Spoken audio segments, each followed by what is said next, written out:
Hello friends of the electrified charging fun and welcome to Electrified Speicher, your channel all around Škoda's e-mobility. My name is Matthias and with me there's an ENYAQ facelift SUV and there's an ENYAQ facelift Coupe.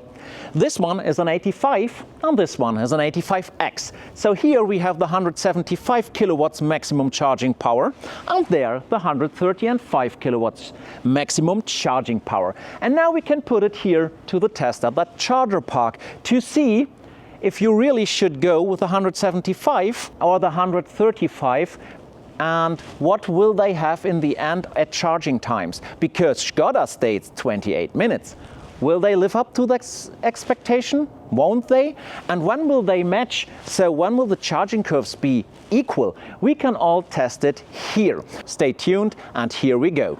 I choose this solar sky park here in Freistadt, Austria for the charge test. As you can see, we have 11 300 kilowatts LP-tronic chargers and no one is here. We are here with two ENYAQs. They've got a photovoltaic roof and this is a perfect spot for a charging test for those two cars right now. Charging test of the Coupe. Optimum charging capability reached, 10% SOC. And now we have 25 degrees in the battery and now let's plug in and see how this car performs. We are plugged in just a minute ago and we are already at charging peak 135, yet now even a bit above kilowatts. This is the maximum for the rear-wheel drive version of the car, the 85 ENYAQ facelift. And now look at this. This is not a charging curve I expect. Again, this is perfectly fine for this type of battery. But what is this? Again, we have that hole here in the charging where the charging immediately drops from, this would be around 100 to 59 and then goes up, back again and down. Therefore, we need it longer. It's not that time, the ramp down of the charger included. So it took 29 minutes and 15 seconds and now I just did the charging test with the Coupe over there. Let's move over to another charger with the SUV so we have equal conditions when it comes to the charger.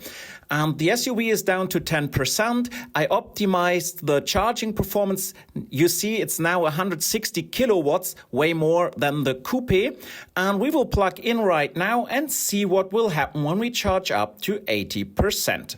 And now let's look at the stats of the SUV. And again, you see first this juggle with the SoC that the BMS is doing some recalibrations here. This is no fun at all. I did a complete video about that. We talk about that later. So that we charge from 7 to 80%. This is 60 kilowatt hours and 30 minutes. So from 10 to 80 would be 29. But look at the charging curve again. There you have again that ditch as I had with my ENYAQ, as I had with the L-Rock. And the more I look at that charging curve, the more I have an idea what this might be. And instead of now having a problem with cold, we have a problem with heat. This ditch is due to a too hot battery or the battery gets cooled too late. But well, first off, we have the results. Now we dig into the details. Let's be honest, the fun part starts right now. We are digging deep into the data. And as with the last video, I separated this into two chapters. The first one is more for the joyful explorers, so we stay a bit on the surface of the data, yet look a bit in what happened there and why. And in the second chapter, this is for my technical analysts here on the channel. We really dive deep into all the data and everything what was going on. Now something to the wording I will use throughout this video. Of course, both cars have the 77 kilowatt hour battery. Yet the one in the Coupe is a rear-wheel drive version, therefore it has a maximum charging power capability of 135 kilowatts. And in the SUV, which is an 85X, we've got the 175 kilowatt charging power capability battery. And I will use these terms now in my data analysis. So I will talk about the 135 or the 175 battery. And just keep in mind, with that, I am meaning the potentially maximum charging power capability according to Škoda.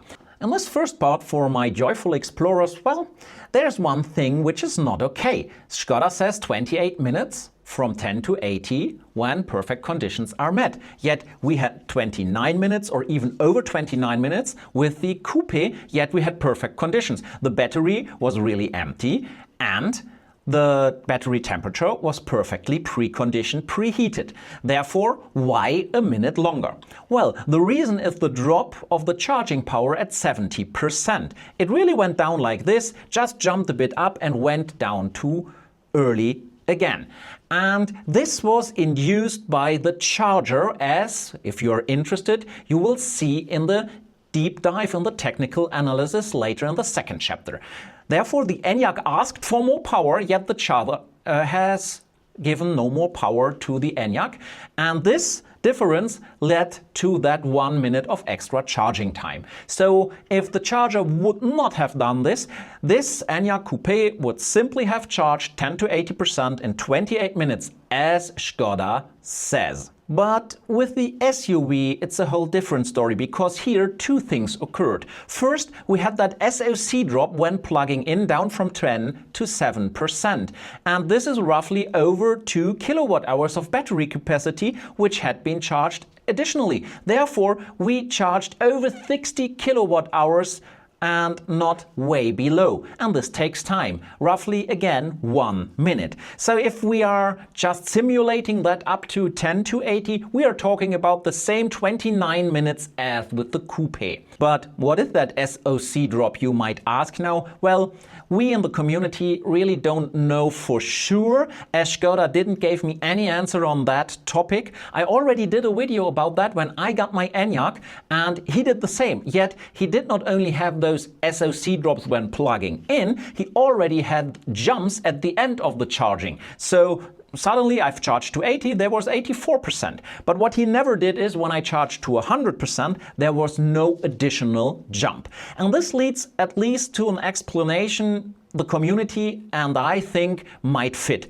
This could be due to calibration measurements from the battery management system, because it only occurs in really new ENYAQs or LROQs, and more often it occurs in those cars which were not charged a couple of times from a low SOC to 100%. And therefore it could be that the battery tries to calibrate itself and the energy content, yet if this is the case, this is so bad user experience. This is not how it should work, because you as a customer don't get any explanations on those jumps. So therefore Škoda should at least give you an explanation, or just find a way around it so that you are not bothered with something like this, because it leaves way more questions for you as a customer than any explanation given here. And therefore I wish Škoda would give us an explanation or simply just remove it from the car.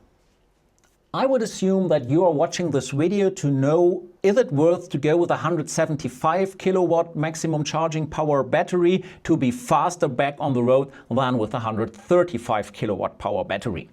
And the answer on this is yes, you have a small advantage, but more or less it's not much. So let us first have a look at this chart here. And due to the problems whilst charging, I have to improvise here a little. The purple line you see is the charging curve of the 135 kilowatt battery over the time. And I've measured every 5 minutes, and these are the values you see here. And the turquoise line is the real line, the charging curve from the 175 kilowatts battery, yet it starts at 7%.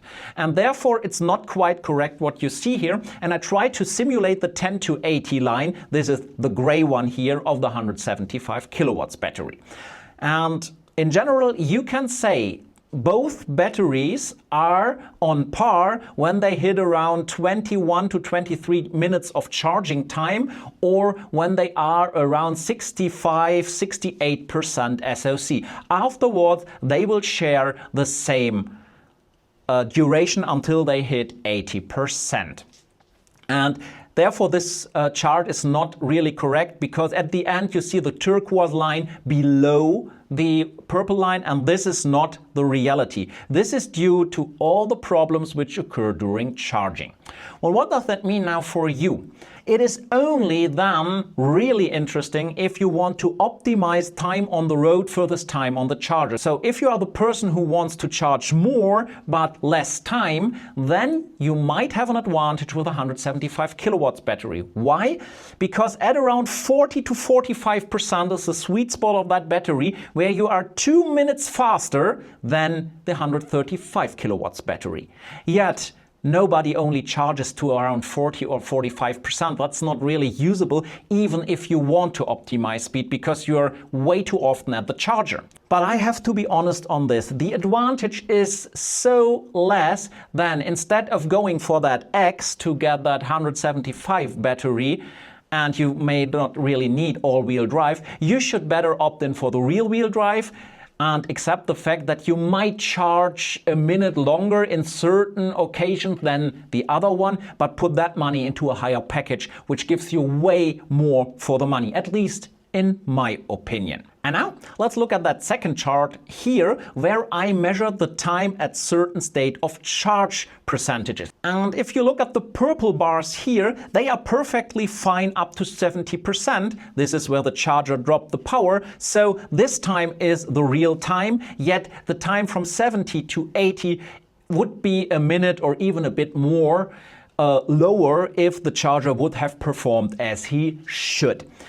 Now to the turquoise bars, and yes, you see we lost 1 minute and 1 second to get from 7 to 10%. So you should already subtract that from the 29 minutes 55 seconds, and then you are already at this roughly the same amount of time for 80% like the 135 kilowatts. Yet we've got also that heat problem. The battery got too warm, at least from my point of view, and therefore we've got that drop, that ditch in the charging curve, and that will add up for another minute. And therefore those values up to 40% are perfectly fine. Afterwards they are not. Again, I tried to simulate the real charging curve when we would have started at 10%, but I could not really do the math on how erasing that ditch would affect charging. So therefore, these are the results. Time for the technical analysis. And first off, we simply start with both charging curves. Here you go. In violet or purple, again, you see the 135 kilowatts battery, and in turquoise, again, the 175. And let's first look at the 135. And you see it starts out perfectly. So directly at 130 or even more kilowatts, yet you've got those ripples. And those ripples are curious. You shouldn't have them. It should look way more than the other one. And we talk about that in a minute. Then these 130 kilowatts or more are there roughly to 50% SOC. That's perfectly fine. That's exactly what I expect this battery to do. Then you get the first slight drop from 50 to 60% SOC. It should be like you see there, 120 to 125 kilowatts. Again, flawless behavior. Then the battery again does what it should. It is slowly but constantly dropping down to 100. And then boom, it just fell down from 103 kilowatts to 59, stayed there a bit, jumps up to 91, and then falls off rather steep. And you directly notice something is wrong there. But was it the car or was it the station? You can't say from that data. And also those ripples, we need to look at that in the next chart. But before we do, let's have a look at the second charging curve from the 175 kilowatts battery. Again, it starts as it should, 160, then rapidly to 170 or more, and keeps those 170 plus kilowatts to around 40% SOC. Normal behavior, and you see how smooth that line is. Keep in mind, what you see here is a representation of over 20,000 data points for each charging curve, yet reduced and optimized so I can display them on screen. Then, at 40%, yes, I would expect that drop, but that drop goes too far. It shouldn't go down to 100 kilowatts and then go back up to 110. This ditch is not what should be. And afterwards, just at around 60%, well, From 60 to 80, it's a perfect behavior of a 175 kilowatts battery on the MEB platform. Well, our first indicator to find the solution for that is when we look at one significant influence on charging curves, and that is battery temperature. Now you see in the corresponding colors the temperatures of those batteries. Whilst this is just an average value, I took all 24 measure points the car scanner and the OBD adapter is giving me, but I just take the average, which should be perfectly fine to see what's going on here. First, let's have a look at the purple lines from the 135 kilowatts battery. And you see a flawless temperature curve as you should. So here, no indication for us that it was temperature related from the battery. Well, it is a complete different story when we look at the temperature of the 175 kilowatts battery. It starts out at 27, so even 2 degrees higher than the other one, but that's not the problem. The problem occurs at around 40% when the battery for the first time goes over 50 degrees Celsius. This is where the drop occurs. As long as the battery is going up in temperature, so 51, the drop is there. Then you see the decline of the temperature where cooling kicks in. And after the cooling kicks in, despite the fact that the battery is still over 50 degrees Celsius, charging power goes back a bit to normal. So we've got a clear indication that we might have a temperature problem here, because with all other 175 kilowatts batteries, like in the ELROC or the ENYAQ, which I drive myself, I saw the same behavior. And therefore, I am pretty sure, and I can prove that with the next chart after this, that this is a temperature-related issue here. Now let's dig even further into data, shall we? And see if we can find any evidence that the drop of charging power is related to the charger or to the car. And therefore we can take two other values around the current. Well, we can take the actual current which is flowing from the charger to the car, and we can take the dynamic charging limit also in amperes, and this is a value the car is sending to the charger, telling the charger, do not send more current. And if those two are matching, well, then the limitation is clearly coming from the car. And if they are not matching, it's not coming from the car. And we are in luck here. We have both situations. So first off, let's talk about the turquoise lines. There are two in this chart, but it's hard to see the dark turquoise line, the actual current, because they are perfectly fitting to each other. This is how it should be. So the charger is constantly supplying the current the car is asking the charger for. And you can see it. These numbers are more often just perfect matches. If they don't match perfectly, this is due to the reduction of the data which I did.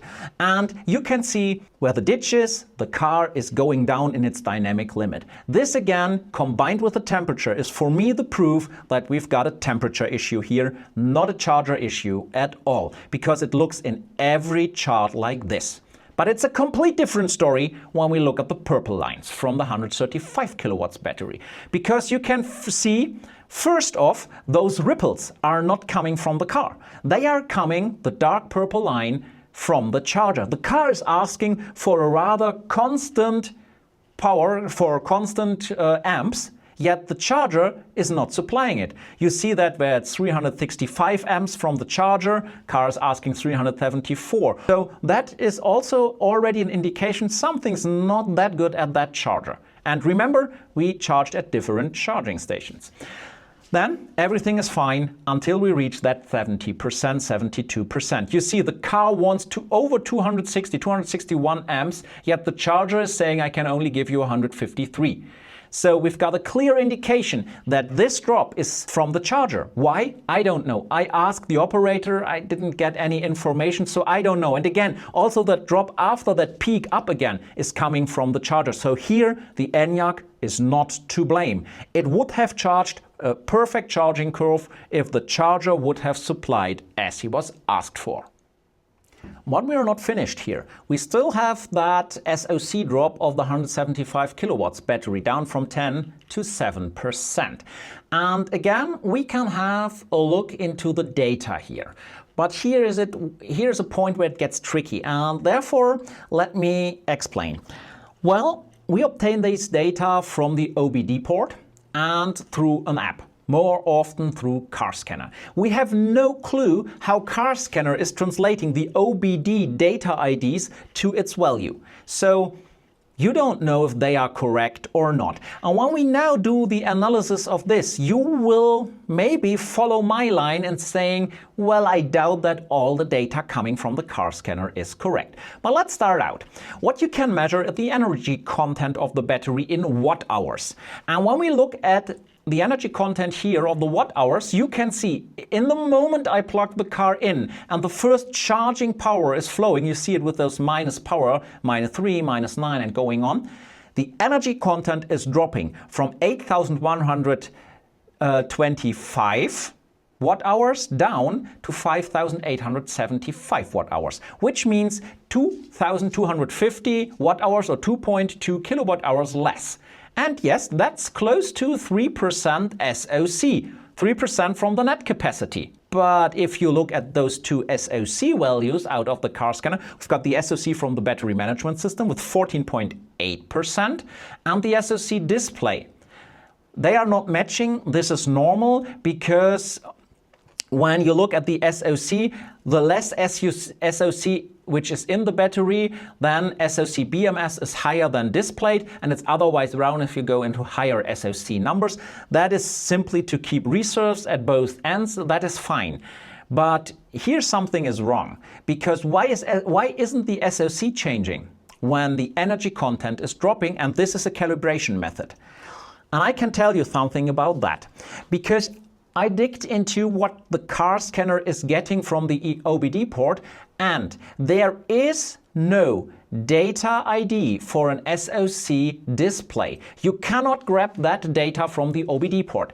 The BMS, yes you can, but maybe this is not the right one because it should have already declined when the energy is going down.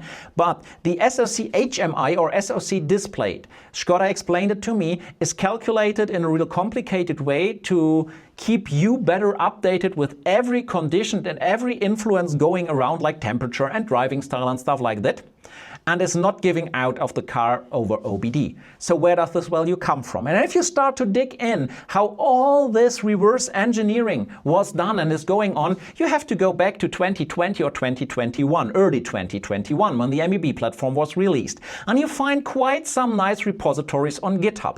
And there's one specific from a guy named Spot 2000. He only uploaded a CSV or an Excel file to this GitHub, no source code, nothing.